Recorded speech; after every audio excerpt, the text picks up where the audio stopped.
On January 24th, 1848, American carpenter James Marshall saw something shimmering in the American River in Sutter's Mill, California. What he saw was gold.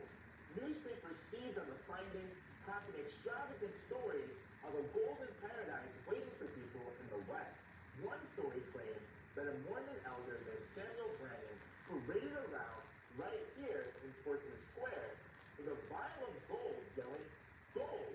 Gold from the American River!" From the bustling cities of New England to the quiet farmlands of the Midwest, Americans dropped everything: jobs, homes, families, to chase the dream of finding fortune. And the rush of people flooding California transformed San Francisco in an instant.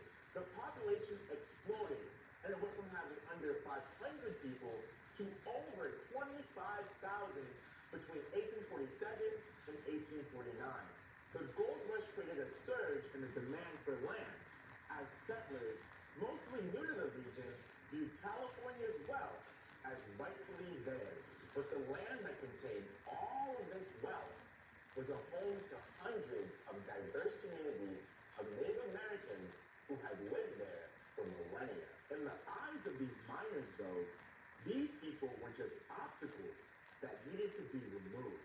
Throughout the gold rush, countless acts of brutality were committed against Native Americans by vigilante groups and even the United States military. Despite California being a free state, the demand for labor led to slave raiding, where white people would abduct, enslave, and bring Native Americans into the gold mines to work for them. These perpetrators rarely, if ever, faced any repercussions for their actions.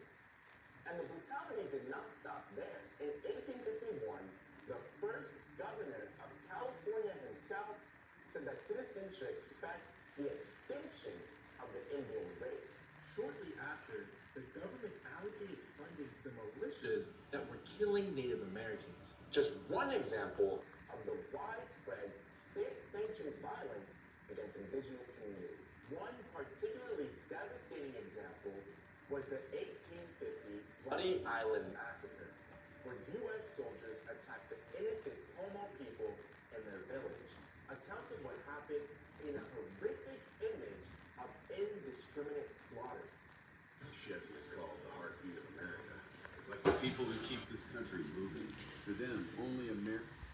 People tried to jump into a lake to hide, but even then, they were shot at and others drowned. One young girl hid in the bloody waters and was only able to survive by breathing air through a reed.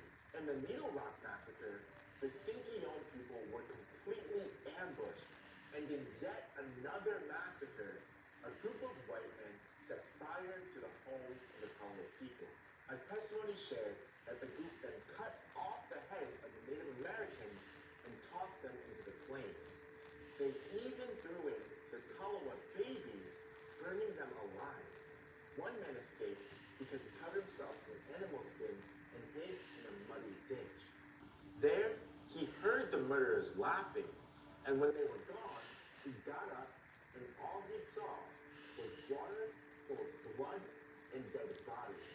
Because of the fires that burnt down the village, the area was then renamed to Burnt Ranch. Now, these are just a few examples from the very rare Native testimonies that we have. Who knows what other horrors occurred across dozens of other massacres?